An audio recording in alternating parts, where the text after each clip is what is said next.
Hi everyone, it's Andrew from RC and it is update time on Terry's V MC6 and as you can see progress has been made. It's now red instead of silver, which I think is how we saw it last.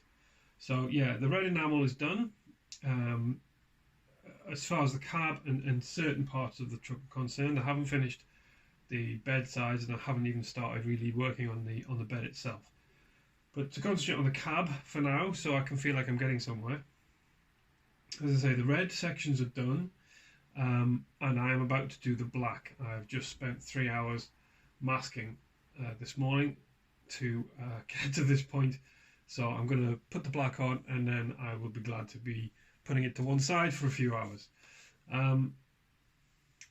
So we're going to do black. We're going to do a black roof, engine hatch, of course.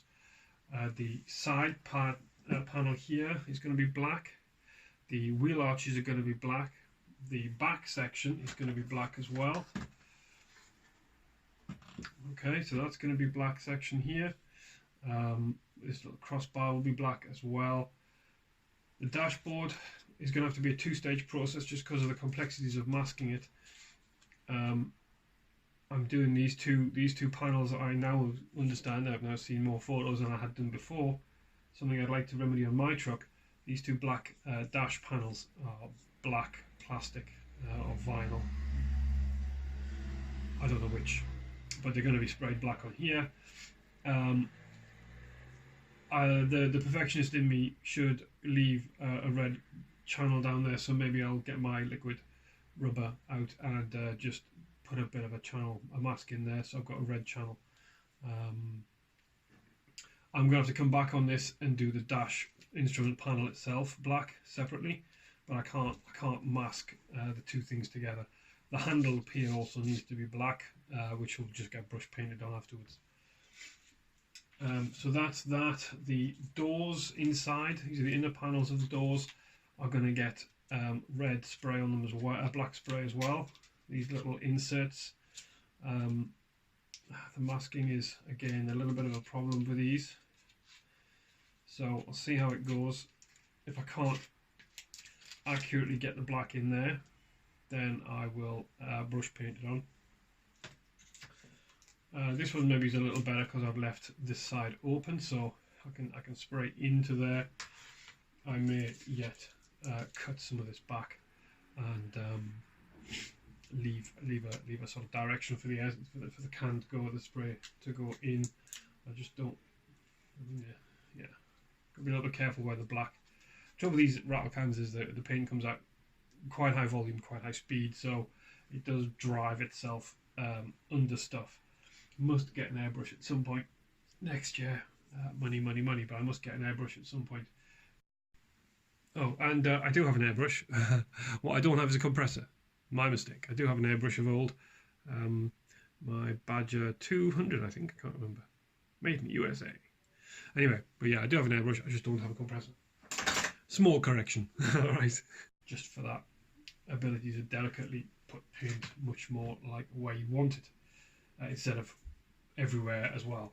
So so that's where I am. I'm going to go downstairs now and get some black on this, and hopefully it'll go on fine. Hopefully I won't need to put too much on.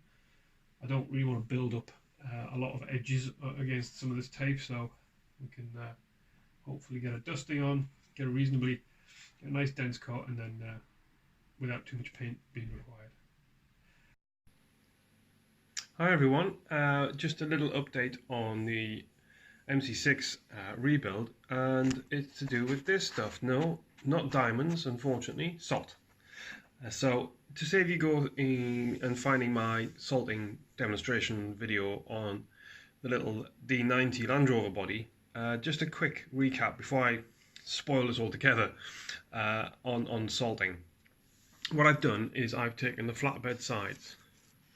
I haven't done the cab this way, mainly because I forgot, but also because I wanted the cab to be quite pristine, and I think that the tailgates, the flatbed sides, are what are going to take more of a beating in reality than the cab would. So that's my justification, but in short, I forgot.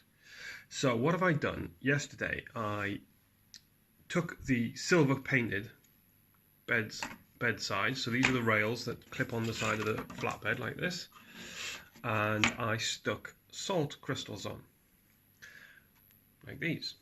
Okay, so these are just rock crystals you buy them in the supermarket in a bag, and they come in all sorts of different shapes and sizes, which is great.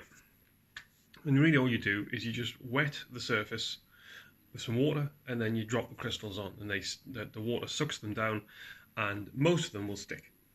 If they don't stick, the water dries up.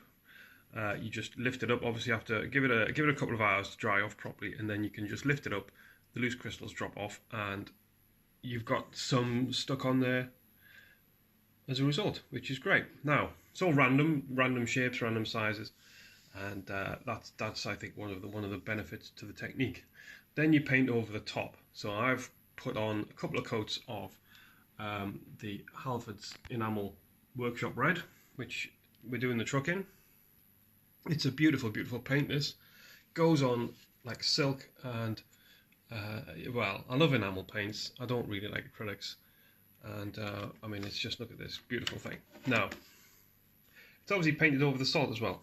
Okay, so there you go. There's a big bit of salt there, painted over that. So what's underneath that salt? Well, I'm hoping it's going to be the silver, the aluminium that I painted on beforehand. And then all we really do is you just knock the crystal off, and it takes little effort because it's only sort of stuck on with water. Well, he says it takes little effort. There we go, and we have a paint chip. All right. And the good news with it is, I mean, I've also got, maybe you can just see there, I don't know how close this can get, but you can also see that there's quite a lot of salt dust stuck on as well. Now I'm not going to scrape that off because I quite like the idea. It looks like the paint is lifting. It looks like there's some corrosion or something underneath. Now I have checked. This is aluminium. These trucks were made out of aluminium. So as the body was, anyway, that's the important bit. These will have been aluminium panels, so it's not going to rust. Okay, so I haven't done brown. I'm not going to do brown rust streaks and all the rest of it. But obviously, if you'd have done brown under there, some kind of rust effect, would look rusty, wouldn't it? So that's really what it is. The beauty of it is, obviously, is you are doing the one-to-one version. You are lifting the paint off. The paint is coming off, showing what's underneath, and that effect is very difficult to do by putting the aluminium on top. You get a different effect, and I'll use some of that. I will dry brush some of this, but in the end, for me, you can't beat having the paint edges with the aluminium underneath.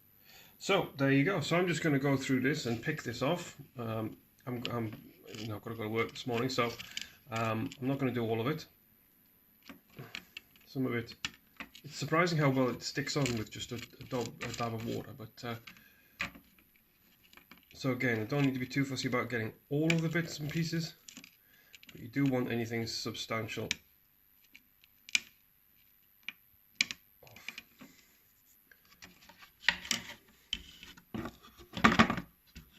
Yeah. So you can see the kind of effect. I'm basically taking where the handles are on either side to drop them down. There's none at the top, just on the bottom. I've concentrated a lot on these handle areas because I suspect that's where a lot of the scratching and scraping would occur. So there you go, salting of Terry's flatbed sides.